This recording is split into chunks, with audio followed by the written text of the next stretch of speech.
Airchecks.com.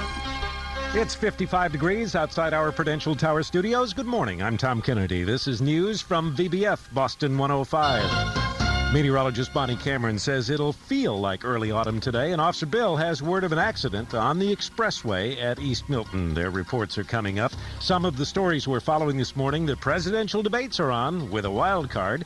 U.S. Air ticket holders could be grounded, and the Cape Cod Aquarium has been closed with troubling discoveries.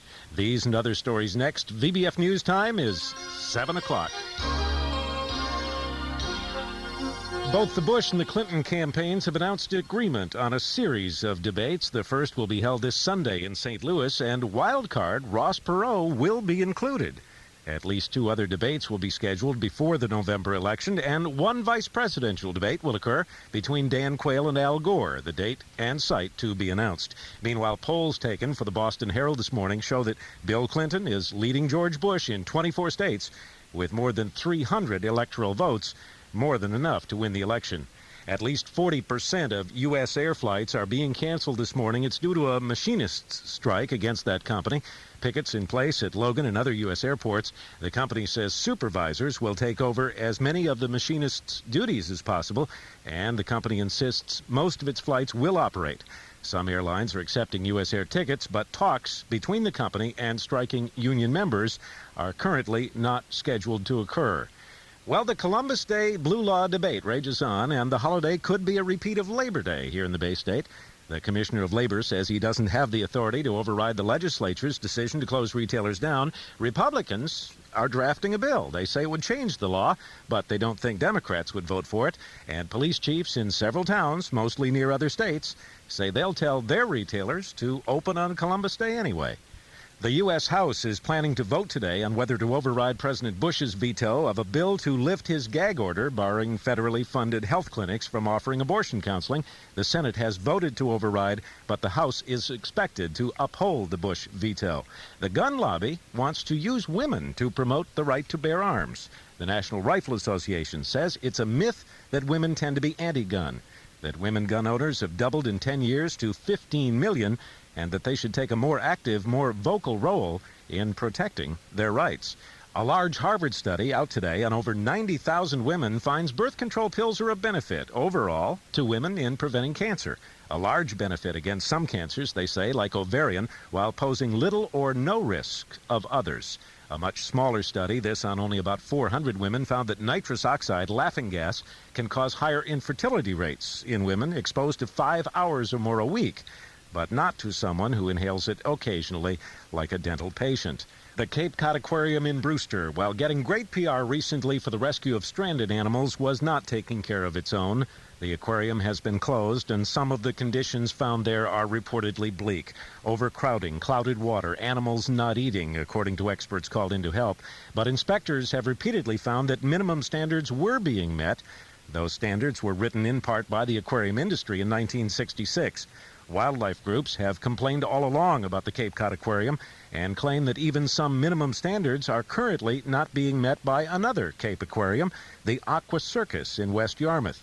The New England Aquarium, called in to help out in Brewster, is currently looking for homes for about 100 animals from the Cape Cod Aquarium. Procter & Gamble has announced that they've eliminated 90% of their lab testing on animals. They've developed, they say, a new method of testing at a cost of $24 million. They plan to sell that technique to other companies. Animal rights people say it's just PR before their annual stockholders meeting. And the world is losing about 10,000 species of animals a year, and 20% of all species on Earth could be gone within 50 years. The published warnings today from a Harvard biologist, Edward Wilson, who has won 2 Pulitzer Prizes. The book, Diversity of Life, isn't due out until next month. But called by some the most important environmental book since Silent Spring, it's already showing up early in some Boston bookstores. One of the first people to sue the city for towing and crushing his unregistered car got his day in court yesterday. Mark Edwards, a constable from Brighton, had his car compacted by the city in 1989. He was offered $200. He wanted $3,000 and went to court for it. The jury? They took less than an hour to decide he'll get nothing. And hearings for the 8 suspended Boston meter maids and 2 supervisors accused of writing phony tickets and taking gratuities have been put off until tomorrow. They were nabbed by an undercover detective posing as a parking enforcement officer. Other workers say they're very embarrassed by those arrests and the actions of a few, and that they're taking much more grief on the street these days, which may have something to do with a meter maid, Alantha Wilson, allegedly berating a driver while writing a ticket yesterday in Brighton. The driver turned out to be a police officer, Jose Martinez, who arrested her. VBF News Time is 7:03. Is finding advice part of the 9X family? A second grader in Minnesota is charging the kids on her bus with sexual harassment. Her mother has filed suit on the young girl's behalf against the school district for failing to maintain, she says, control of students on her daughter's bus, saying that when she puts her child on the bus, they have the right to know that it will be a safe trip without profanities, teasing, taunting, and sexual harassment. A treasure hunt going on right now off the coast of Connecticut. Don Johnson of Milford, Connecticut, is convinced that Captain Kidd's booty is on Charles Island. He says he spent about $15,000 to find it. Johnson admits he doesn't have a map, just a real good feeling. And 2 salvage companies have gone to court over the rights to wreckage from the Titanic. Jack Grimm of Texas claims the Connecticut group, Titanic Ventures, who brought up 1,800 artifacts in 1987, has abandoned its effort. The Connecticut group says that's just not so. Some odds and ends in the news. The supervisors of Bethel, New York, on that proposal for a 25th anniversary Woodstock Festival, has done what officials do best. They've appointed a commission, a special commission, they say, to look into the proposal for August of next year. Still, they're optimistic about the plan. American wines are one bright spot in our exports, and the finest of the world's Cabernet Sauvignons and Chardonnays may soon come from Ohio, where classic European grapes, not expected to, are doing surprisingly well. Billy Joel has filed a $90 million lawsuit against his former lawyers. According to Joel, they were representing his record company, Columbia, at the same time they were representing him, without telling Joel about the conflict of interest. Frank Zappa, who's canceled concerts, continues treatments for prostate cancer. He says he isn't feeling his best, but he has no intention of checking out. Frank says he'll be back. If you're browsing through the Virginia Fall Visitor's Guide and you decide to visit the beautiful site on the cover, colorful maple trees, rolling hills, well, they'll see you in East Peacham, Vermont. The publishers say they made a mistake. And Helen Herzog and Mary Murphy are sisters. They do everything together. They work in the same Jacksonville, Florida produce store where both of their husbands work. They learned they were pregnant on the same day, do the same day. They delivered on the same day with the same... Now, you're getting ahead of me. Be careful, because Helen had a girl and Mary had a boy. But they say that wasn't their fault. They blame that entirely on their husbands. And probably a few other things, too. VBF News Time is 7:06. We'll check traffic, sports, and weather next. For New England Telephone, Bonnie, Bill, and the rest of the VBF morning team, I'm Tom Kennedy, and now more of Lauren and Wally and the voices of Christian Paul on Boston 105. Good morning, Boston. Boston's first morning show. Now, here's Tom Kennedy. All right. Good morning, Boston, and let's hear it. Everybody, anybody interested in Friday? Huh? Yeah. Here we are, Friday. All right, it is another chilly morning. Supposed to warm up for the weekend, though. We're looking pretty good. Temperature 43 here in Boston right now. The dew point is 29. There's a westerly breeze, just a bit of a breeze, and some very interesting things going on today. The Herald leads with the wild card. Ross Perot yesterday afternoon. Yeah, it's getting very strange out there. Debates seem to have culminated in an agreement, which will be announced Saturday, tomorrow morning, 6 after 4, VBF Boston 105. Good morning. Welcome. Great to have you with us here. 931-1057. You're welcome to check in with questions, comments, and, well, you know, like Ross Perot, anything goes anytime here. You can call and then hang up and then call and then hang up if you want to do that. Partly sunny today, becoming windy and mild. The high in the upper 60s. We hit 60. And maybe, just maybe, 70 tomorrow. Actually, inland areas look like they'll be in the mid-70s. Between those two, a partly cloudy, mild night tonight, the low in the 50s. We seem to be in pretty good shape. A bit of nice early autumn weather on the way. 43 degrees here in Boston, as I mentioned. Dew point is 29. Winds are almost due westerly, about 4 or 5 miles an hour. They're using runway 33 for arrivals and 15 for departures over at Logan this morning. Daily lottery number 9256. The payoff about $4,500. Mass cash, one winner. It sold in Marlboro, by the way. It was a quick pick. 13, 19, 23, 33, and 35 were the winning numbers. Some things going on. The president on his way to Boston today. It'll be a quick trip. And, well, some Republicans are still trying to decide whether they want to be seen with the president. Ross Perot's entry into the race has begun or spurred the beginning of a very interesting Say No to Perot committee in Cambridge. Secretary of State Mike Conley says that we probably will have a record number of voters with this year's election. A surge of political signs expected on some lawns and so on. We'll explain. There's been a ruling on that. There was a big roundup of 19 suspects in an alleged bank fraud ring yesterday in the Boston area. We'll get to that.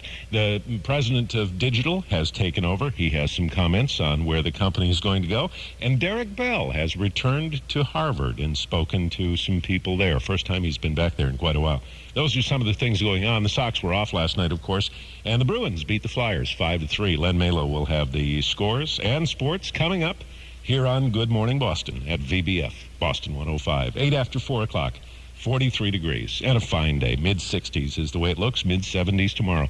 Here's what's up. President Bush coming to Boston today. It'll be a pretty quick campaign trip. A spokesman says the president extended the invitation says he to the state's GOP congressional candidates here with the president. Perot is a loss. We'll see what happens. Vote. Ross Perot, of course, Mr. Wildcard. Secretary of State Michael Conley says the presidential race may draw more Massachusetts voters to the polls in November than political signs and some problems with those in West Springfield specifically. But this affects now. If it were a neon sign for Joe's Diner down the street, he predicts some changes in the organization. He takes over, of course, but at any rate, that's the ruling. Palmer says the digital state officials report computer hardware business $2.8 billion in taxes, by the way, working on commissions. 4:15, VBF, Boston 105. Good morning, Boston. Oh, some fun and interesting stuff going on, and besides that, it's Friday, so everything becomes a little more fun and a little more interesting anyway because of Friday. Len has a new sweater on this morning. Good morning, Len. How are you? Good morning. I'm fine. Oh, good. And he has all the sports, too, coming up. Lauren and Wally get here at 5:30 this morning on VBF, Boston 105. Nick Mills is in the newsroom. We'll check in with him at 4:30. And right now, all the sports from Len Malo. It's sort of fall colors, don't you think? 4:23. Good morning, Boston, here at VBF, Boston 105. Good morning, Lisa Gibbons. Here's a report from Hollywood. Thanks, Tom. Boston 105, 424, and some other things going on. Michael Jackson's big night last night in tell me about that. Bucharest. It was successful. Actually, not unlike an American concert, really. They lit cigarette lighters. They danced, screamed at Michael, of course. The crowd was about 70,000 people in their national stadium. He opened the show with Jam from Dangerous, and the concert was broadcast live, by the way, in 18 countries, mostly in Europe. And HBO was there. They taped it. It will air here in the United States on October 10th. Big Michael Jackson show. Absolutely. And his visit to Romania and Europe in general has been a great success. Done well. Also, some TV changes. We're just into the fall season, in St. Barnes. Speaking of music, rock and roll, not the biggest form of entertainment at Brigham Young University. They're kind of subdued there. Brigham Young has banned all rock music from the university weight room. A lot of people like to work out. Yeah. Well, not at Brigham Young. You won't do that. And a special committee of students, these are the students now, not the university itself, but the students, is going to look at banning rock music from all school events. The students at Brigham Young. What kind of... That's crazy. It's rock and roll goes to school. Polygamy notwithstanding, we're very reserved at Brigham Young. Thank you. It's I guess so. 427 VBF, Boston 105. Good morning. Good morning, Boston. From VBF, I'm Tom Kennedy, and I found something the other day. An article from Esquire magazine was written by Pete Hamill that's worth taking a look into. He calls it, "It's Not My Fault." It's not my fault. It seems that everyone in America thinks it's someone else's fault. It's not my fault is an interesting outlook on life. He starts the article with the fact that last spring, Colin Powell went to Morris High School in the South Bronx. Now, that's the area where he grew up. He came back as virtually a conquering hero, one of the most famous generals in American history. He came back to talk to the kids there. The core of his speech was simple, as you'd expect. It was don't do drugs. It was stay in school. Powell spoke with the authority of success, of course, a black man who'd come from one of the worst slums in America. He delivered the message. He said, if you're black, if you're Puerto Rican, if you're Hispanic, be proud of that. He said, don't become a problem. Don't let it become a problem for you. If it's going to become a problem, let it be somebody else's problem, not your problem. Refreshing. Because we all live in a nation that's sick with what the author of this article, again in Esquire, calls victimism. He says many whites insist they're innocent victims of vengeful blacks. Many Hispanics claim to be victims of whites and blacks and others. Some blacks claim that crack was invented as part of an anti-black conspiracy. All sorts of people say that they're victims of Asians, and Asians, some of them believe that they're too victims because someone once called them the model minority. Women claim to be victims of men. Men cite alimony laws and claim to be victims of women, staking other claims to their own status as victims of women. Victimism. It's not my fault. I'm a victim. Victimism, one overriding slogan. It's not my fault. Dropped out of high school. Not my fault. Shooting heroin, smoking crack. Not my fault. I married the wrong person. That's not my fault. The author, again, this is an Esquire article called It's Not My Fault, points out that victimism implies that nobody is personally responsible for living of a life. None of us. The defeats, the disappointments, the failures, once thought to be part of every human being's life, are now always the fault of someone else. Now, the author of this article says, I've heard endless complaints. You see a woman point to a hole in the wall and demand to know why the landlord doesn't fix that hole in the wall. Well, why doesn't she fix it herself? You see leaders of industry, car companies, for example, complaining about the Japanese. We shouldn't even let their cars in here, they say. Well, why not make better cars? Americans who once worshipped self-reliance now insist on respect without accomplishment. All of us would be helped by a moratorium on self-pity. Think about that. Think if we called a moratorium on self-pity, pitied ourselves no longer, and decided, I'm going to go out there and do it on accomplishment, and accomplishment only. There would be less posturing and more maturity, less weeping and, well, more laughing in the face of adversity. The author concludes, again, this is an article in Esquire by Pete Hamill called It's Not My Fault here on VBF. I'm Tom Kennedy. Want to pass this along. He concludes the article with, I wish Colin Powell could talk to every single one of us, black, white, Latino, male, female, every class, every religion, and tell people to be proud, to live life in their own skin. Whatever's bothering you, hey, man, make it someone else's problem. Tom Kennedy, good morning, Boston. Good morning, sir. Thank you very much, Nick. Remember one of the first cases of a car being towed from the city of Boston and then crushed? It was December 1989. A man by the name of Mark Edwards. It was one of the first cases that hit the news that this guy's car was towed. It was crushed by the time he found out, and he said, hey, you can't take my car and crush it. Well, it went to court yesterday. I was going to say, I'm sure he sued. Suffolk Superior Court jury took less than an hour to return the verdict in favor of the city. Oh, really? In favor of the city. Yeah, no contest, evidently. But less than an hour, jury came back and said, hey, they were within their rights. It wasn't registered. And you're out of luck. Now, he had turned down $200 from the city, and he was asking the jury for at least $3,000 in compensation. For the car. But he got nothing. Instead, well. Jury said, nope, you're out of here. Next case, please. Well, he doesn't want the car back now anyway. No, but he wanted the money, and he won't. A little uncomfortable. Instead of $200, he won't get anything at all. It's 8 after 5. Park it under your porch, though. Here at VBF. I'd had a couple of cars at one point that I would have appreciated the city doing that too, actually. Superman zonked out Batman day before yesterday. This was a big auction down in New York City. The first Superman comic go through Mom's attic. Sold at Sotheby's in New York for $82,500. Oh, God, really? Yeah. The first issue of Batman brought only about $38,500. But oh, well. That's not bad, actually. And it's interesting with Batman's, the issues where they introduced the Penguin. Yeah. And who was the other character? Another Batman. Joker? Maybe it was the Joker, who was those issues where they were introduced. They're worth big money, too. Oh, the very first issue of, like, the Penguin or... Yep. Interesting cranberry story came out yesterday, too. You know, Massachusetts was at one time the leader by far in cranberry crops. And this year, we're only going to produce about 45% of the American cranberry crop. Wisconsin quickly overtaking us. And local growers say the demand is bigger than ever. But they have too many environmental regulations and state red tape. They say it's keeping them from staying number one. So they're complaining quite a bit. And before I throw it to you, Joni, I want to get this because this is a good story. Think about this, if you would. It was the Bogdanowicz family in upstate New York last week. They took the kids to see the Safety Council dummies. You know, the police here in Massachusetts have what they call the convincer. Right. That little thing you ride down with the seatbelt on, and it convinces you to wear a seatbelt. Well, it was a similar event, and the kids were so impressed that as they were leaving, they insisted the family buckle up. Sure enough, they got into an accident. They got in a terrible accident.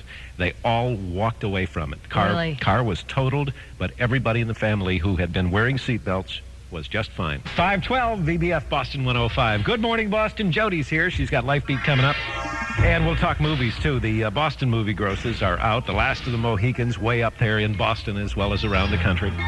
Good morning, Boston, at the new VBF. Boston 105.7. VBF Boston 105. Jody will be talking to Billy Crystal in just a bit here on Good Morning Boston. But first, at 5:13... Jody's Life Beat report. Okay, well, this topic is not very pleasant. You can give me a call here. Anytime you need any of the addresses or 800 numbers we give out, give us a call here, 931-1057 here at VBF. American Express in the news today, too. They dropped by 0.5% their credit card rate, the interest rate on the Optima card. Citicorp did that yesterday for preferred customers. Great. But American Express is dropping it for everybody across the board on the Optima card. So rates... So what is it now, 18 instead of 18.5? 47.5, yeah. It's 5:16 at VBF, Boston 105. Bonnie's forecast in a nutshell is...